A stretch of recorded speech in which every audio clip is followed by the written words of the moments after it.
मैं doctor S Tiwari Chandrapal डट सेना government college Pithora की ओर से आप सभी प्रिय छात्र छात्राओं एवं श्रोताओं का हार्दिक स्वागत और अभिनंदन करता हूं। आज से हम प्रारंभ करेंगे आंग्ल मराठा संबंधों के विषय में, और इसमें आज हम देखेंगे प्रथम आंग्ल मराठा युद्ध के विषय में। सबसे पहले इसकी पृष्ठभूमि देखेंगे संबंधों की और किस प्रकार से संघर्षों की श्रृंखला शुरू हुई। विशेष रूप से यह जो प्रथम आंग्ल मराठा युद्ध था, ये कलकत्ता सरकार और मुंबई सरकार के टकराव के रूप में हम देखते हैं। दोनों का संघर्ष था, दोनों एक दूसरे से सहमत नहीं थे। एक सरकार के द्वारा जो संधि या युद्ध किया जाता था, दूसरी सरकार के द्वारा उसको स्वीकृत किया जाता था। इस प्रकार बार बार युद्ध और संधि हम देखते हैं तथा एक दूसरे के द्वारा उन संधियों का अस्वीकरण कलकत्ता और मुंबई सरकारों के द्वारा, इसको हम देखेंगे। किस प्रकार संघर्ष हुआ, युद्ध की घटनाएं हुई, फिर संधियां हुई, संधियों को किस प्रकार से अस्वीकार किया गया और अंत में पुनः जो अंतिम संधि हुई वहाँ तक, और फिर उसके पश्चात इस संधि या इस युद्ध के क्या परिणाम या महत्व हुए, इस पर हम विचार करेंगे। तो आइए शुरुआत करते हैं। आंग्ल मराठा संबंध पृष्ठभूमि देख लेते हैं। 1772 में पेशवा मराठों के चौथे पेशवा माधवराव की मृत्यु हो गई। यह घटना मराठों के लिए अधिक सांघातिक सिद्ध हुई थी। पेशवा माधवराव एक योग्य प्रशासक था। उसके काल में मराठे पानीपत के जो तृतीय युद्ध जो हुआ था, जिसमें शाह अब्दाली से मराठों को पराजित होना पड़ा था, उसके बाद उस घटना से जो नुकसान हुआ था उससे तेजी के साथ उबर रहे थे। माधवराव के मरणोपरांत पेशवा पद के लिए मराठों में आपसी कलह प्रारंभ हो गया। माधवराव के चाचा रघुनाथ राव, जिन्हें राघोबा के नाम से जाना जाता था, स्वयं पेशवा बनना चाहता था। इसके द्वारा षड्यंत्रपूर्वक नारायण राव की हत्या करवा दी गई। रघुनाथ राव पेशवा बन गया, परंतु मराठा सरदार नाना फड़नवीस के द्वारा माधवराव के अल्पवयस्क पुत्र को पेशवा स्वीकार किया गया। राघोबा निराश होकर, इसका नाम राघोबा भी कहा जाता है, निराश होकर राघोबा ने अंग्रेज़ों की शरण ली और मराठों के कलह के मध्य अंग्रेज़ों को हस्तक्षेप करने का अवसर मराठों के मामलों में प्राप्त हो गया, जिसकी वे लगातार तलाश में रहा करते थे, अवसर की प्रतीक्षा में रहते थे कि किसी भी भारतीय राजा या उसके दरबार में कोई विवाद हो उत्तराधिकार को लेकर या अन्य मामलों को लेकर, और किसी एक का पक्ष अंग्रेज ले सकें। यह अवसर सुअवसर अंग्रेज़ों के दृष्टिकोण से कहा जाए तो अंग्रेज़ों को प्राप्त हो गया। सूरत की संधि, भयभीत होकर राघोबा ने मुंबई सरकार के यहाँ शरण ली और अंग्रेज़ों और मराठों की फूट का लाभ अंग्रेज़ों ने लिया। 7 मार्च 1785 को अंग्रेज़ों और राघोबा के बीच सूरत की संधि हुई। इस संधि की 16 शर्तें थीं, लेकिन मुख्य बातों की चर्चा हम यहाँ करेंगे, बहुत विस्तार में उसके नहीं जाएंगे। इन 16 शर्तों में से प्रमुख शर्तें सूरत की संधि की। अंग्रेज रघुनाथ राव को पेशवा बनाने के लिए 2500 सैनिकों की सहायता देंगे। दूसरी प्रमुख बात थी, सैनिकों का व्यय रघुनाथ राव के द्वारा वहन किया जाएगा। सालसेट बेसिन और आसपास के टापू अंग्रेज़ों को दे दिए जाएंगे और इसके अतिरिक्त सूरत और भरूच या भड़ौच के ज़िले की आय का कुछ भाग भी अंग्रेज़ों को प्राप्त होगा। मराठे बंगाल और कर्नाटक पर आक्रमण नहीं करेंगे। मराठे जो आक्रमण करते थे, चौथ और सरदेशमुखी जो कर था वसूली का 1/4 और 1/10 हिस्सा होता था। चौथ 1/4 नाम से ही स्पष्ट है, और सरदेशमुखी 1/10 हिस्सा ये आय का प्राप्त करते थे। तो इसलिए आक्रमण वो नहीं करेंगे, कर्नाटक के क्षेत्र पर, बंगाल के क्षेत्र पर आक्रमण नहीं करेंगे। यदि रघुनाथ राव ने, जिसको राघोबा भी कहा जाता है, ने पूना के दरबार में कोई संधि की तो उनमें अंग्रेज़ों को भी सम्मिलित किया जाएगा, उनकी बातों को भी सुना जाएगा, उनको सम्मिलित किया जाएगा। ये वचन राघोबा या रघुनाथ राव के द्वारा दिया गया।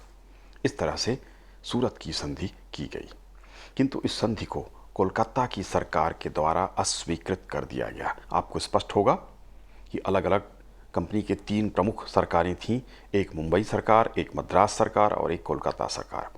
मुख्य रूप से कोलकाता में गवर्नर जनरल हुआ करते थे, बाकी जगह गवर्नर प्रशासन के लिए हुआ करते थे। तो कोलकाता सरकार के द्वारा सूरत की संधि को जो मुंबई सरकार ने किया था उसको अस्वीकृत कर दिया गया। सूरत की यह संधि मुंबई सरकार के द्वारा की गई थी। यद्यपि रेगुलेटिंग एक्ट के द्वारा यह अधिकार मुंबई सरकार से छीन लिया गया था कि वह सीधे तौर पर कंपनी की ओर से कोई समझौता या संधि नहीं कर सकेगा, ये तय किया गया था। इसके अतिरिक्त मराठों के आंतरिक मामलों में हस्तक्षेप करना उचित नहीं था। पुणे की सरकार से अंग्रेजों का कोई विवाद नहीं था। 1775 में मुंबई की सरकार के द्वारा राघोबा की मदद के लिए एक अंग्रेजी सेना भेज दी गई। कर्नल ईटिंग के नेतृत्व में अंग्रेजी सेना ने मराठा सेना को अरास के मैदान में परास्त कर दिया, किंतु कोलकाता की काउंसिल ने मुंबई सरकार की इस कार्यवाही को खतरनाक एवं अनधिकारपूर्ण मानते हुए सूरत की संधि को मानने से इनकार कर दिया। लेफ्टिनेंट उपटन को पुणे दरबार से एक संधि करने के लिए भेजा गया, जिसके फलस्वरूप कोलकाता की अंग्रेजी सरकार और पुणे दरबार में 1 मार्च 1776 को जो संधि हुई वह पुरंदर की संधि कहलाती है। आपको स्पष्ट हो गया होगा कि मुंबई सरकार के द्वारा युद्ध भी किया गया और सूरत की संधि की गई, जिसको कोलकाता सरकार ने अस्वीकार कर दिया। कोलकाता ने लेफ्टिनेंट उपटन को वहाँ भेजा और भेजकर संधि की। यह संधि 1776 में हुई और पुरंदर की संधि कहलाती है। इस प्रकार कंपनी के 2 पृथक पृथक हिस्सों में मुंबई सरकार और कलकत्ता सरकार में टकराव की शुरुआत हो गई। वस्तुतः वैधानिक रूप से कोलकाता सरकार का अधिकार अधिक था, क्योंकि वहाँ गवर्नर जनरल थे, किंतु मुंबई सरकार ने इनकी बातों को नहीं माना था। तो पुरंदर की संधि 1776 कोलकाता सरकार के द्वारा मराठों के साथ। अंग्रेजों और मराठों में पूर्ण शांति होगी। दूसरी शर्त, अंग्रेजों को मात्र सालसिट प्राप्त होगा।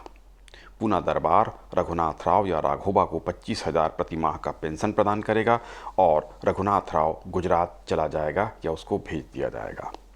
10 लाख रुपए मराठे अंग्रेजों को क्षतिपूर्ति के रूप में प्रदान करेंगे, युद्ध की क्षतिपूर्ति के रूप में, और अंग्रेज रघुनाथ राव की सहायता नहीं करेंगे और उसकी सहायता के लिए जो सेना भेजी गई थी वो भंग कर दी जाएगी। ये कोलकाता सरकार के द्वारा वचन दिया गया।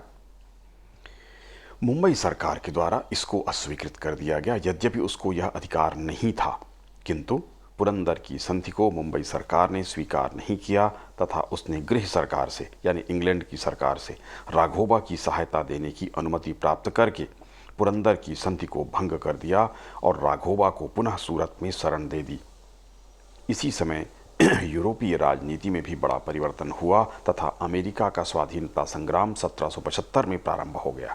फ्रांस ने अमेरिका की सहायता प्रारंभ कर दी। फ्रांस के द्वारा अंग्रेजों का खुलकर विरोध किया जाने लगा। एक फ्रांसीसी व्यक्ति पुणे के दरबार में भी पहुंचा तथा उसने नाना फडणवीस के साथ निकट का संबंध स्थापित किया। इससे अंग्रेजों को पुणे दरबार के प्रति शंका उत्पन्न हो गई। मुंबई सरकार को प्रोत्साहन प्राप्त हुआ, इससे बल मिला तथा उसके द्वारा सूरत की संधि को पुनः स्वीकार किया गया जो पहले उसने की थी, और कहा कि हम उसकी शर्तों के अनुसार फिर से कार्य करेंगे। यानी राघोबा की सहायता का एक तरह से उन्होंने निश्चय कर लिया। मुंबई सरकार के द्वारा तालगांव का युद्ध सेना भेजी गई। नवंबर 1778 ईस्वी में मुंबई सरकार ने एक अंग्रेजी सेना राघोबा की सहायता के लिए भेजी और मराठों से लड़ने के लिए, परंतु अंग्रेजों की यह सेना तालगांव के युद्ध क्षेत्र में बुरी तरह से परास्त हुई। 1779 ईस्वी में मुंबई सरकार को पुणे से बड़गांव की संधि करने के लिए बाध्य होना पड़ा। इस तरह से मराठों से मुंबई सरकार की सेना, अंग्रेजी सेना परास्त हो गई। बड़गांव की संधि। मुंबई सरकार ने 1773 ईस्वी के पश्चात जीते हुए सभी क्षेत्रों को मराठों को वापस करना स्वीकार किया। बंगाल से सहायता हेतु आने वाली सेना को रोकने का वचन दिया। अंग्रेजों के द्वारा सिंधिया को यह वचन भी दिया गया कि भरूच या भणोज की आय का एक हिस्सा सिंधिया को भी दिया जाएगा। इस तरह से अपमानजनक संधि करनी पड़ी, पराजित होना पड़ा मुंबई सरकार की सेना को।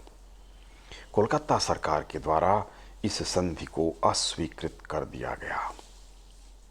हेस्टिंज के द्वारा बड़गांव की संधि को मानने से इनकार कर दिया गया। गवर्नर जनरल था वो। उसके द्वारा गोगार्ड के नेतृत्व में एक शक्तिशाली सेना बंगाल से भेजी गई, जो मध्य भारत से होते हुए फरवरी 1780 में अहमदाबाद और दिसंबर 1780 में बेसिन पर आक्रमण करने पहुंच गया और उनको जीता गया। परंतु पुणे की ओर बढ़ते हुए जनरल गोगार्ड को अप्रैल 1781 में पराजित होकर पीछे हटना पड़ा। इसी समय हेस्टिंग्स ने दूसरी अंग्रेजी सेना बंगाल से कैप्टन पोफम के नेतृत्व में शक्तिशाली सेना और भेजी गई। इसने 3 अगस्त 1780 को ग्वालियर के किले को जीत लिया और सिपरी नामक स्थान पर 16 फरवरी 1781 को माधोजी सिंधिया को पराजित किया। इस पराजय में गोहद के राज्य ने अंग्रेजों की मदद की थी, उसकी मदद से ये सफलता प्राप्त की गई थी। अक्टूबर 1781 में सिंधिया ने अंग्रेजों से एक संधि की। इसके अनुसार उसने वचन दिया कि पुणे दरबार से समझौता कराने का वह प्रयत्न करेगा, उसके द्वारा प्रयास किया जाएगा और सिंधिया की मध्यस्थता में पुणे दरबार और कोलकाता सरकार के बीच 1782 ईस्वी को सालबाई की संधि हुई। अब मुंबई सरकार शांत बैठ गई क्योंकि उसने जो सेना भेजी थी वह पराजित हो गई थी। अब इस बार कोलकाता सरकार के द्वारा जो लगातार अनाक्रामक नीति का अनुसरण कर रही थी, आक्रामक नीति अपनाई गई और सेना भेजकर यहाँ पर विजय प्राप्त की गई और इसके बाद सालबाई की संधि की गई। ये कोलकाता सरकार के द्वारा 1782 में पुणे के साथ या मराठों के साथ संधि हुई। सालबाई की संधि के अनुसार पहली शर्त थी सालसिट अंग्रेजों को प्राप्त हुआ। अंग्रेजों के द्वारा रघुनाथ राव का पक्ष छोड़ दिया गया और पेशवा की ओर से उसकी पेंशन की व्यवस्था कर दी गई। तीसरी शर्त थी सिंधिया को यमुना नदी के पश्चिम की अपनी संपूर्ण भूमि जो उससे छिन गई थी अंग्रेजों से संघर्ष में, वो उसे प्राप्त हो गई। चौथी बात थी मुंबई तथा दक्षिण में एक दूसरे के जीते हुए परस्पर प्रदेश मराठों और अंग्रेजों ने जो क्षेत्र जीत लिए थे युद्धों में, उनको परस्पर वापस कर दिया। इस तरह से ये अंतिम संधि हुई जो सालबाई की संधि कहलाती है, 1782 में हुई थी कोलकाता सरकार के साथ। इस तरह से कोलकाता सरकार ने जो पहले अनाक्रामक नीति अपनाई थी, बाद में उसे भी मजबूर होकर आक्रामक नीति अपनाना पड़ा। इस तरह से नीति तो मुंबई की सही हुई अंग्रेजों के दृष्टिकोण से, किंतु अंत में सफलता कोलकाता सरकार को प्राप्त हुई। इसका महत्व क्या था इस युद्ध या इस संघर्ष का या इस संधि का, सालबाई की संधि का? पहला महत्व था अंग्रेजों की आर्थिक स्थिति खराब हुई। हमने देखा कि कई बार इनको पराजित होना पड़ा, बार बार बंगाल से यहाँ तक सेना भेजनी पड़ी जो काफ़ी दूरी तक जाना पड़ता था, अत्यधिक व्यय इसमें हुआ। अस्त्र शस्त्र भी कई बार अंग्रेजों को तालाब में डुबाकर भागने पड़े, पराजित होना पड़ा। जनधन की हानि भी हुई, तो अंग्रेजों को बहुत धन की हानि उठानी पड़ी, इसमें बहुत व्यय हुआ। उसकी तुलना में प्राप्ति इनको बहुत कम हुई और इसी कारण हेस्टिंग्स को अन्यायपूर्ण और आपत्तिजनक नीतियों का अनुसरण करना पड़ा धन की उगाही के लिए। तो अंग्रेजों की आर्थिक स्थिति इस युद्ध या इस संघर्ष में स्थिति खराब हुई थी। मराठा शक्ति का अंत नहीं, इतने व्ययपूर्ण युद्धों के पश्चात भी न तो मराठों का अंत हुआ और न ही वे पूरी तरह से अंग्रेजों के नियंत्रण में आए या पूरी तरह से परास्त नहीं हो सके। तो मराठों की शक्ति का अंत नहीं हुआ और व्यय भी बहुत हो गया। कहा जा सकता है सांप भी नहीं मरा और लाठी टूट गई, ऐसी स्थिति अंग्रेजों की आ गई थी। किसी तरह से कलकत्ता सरकार ने मराठों से संघर्ष में अपनी इज्जत बचाई थी।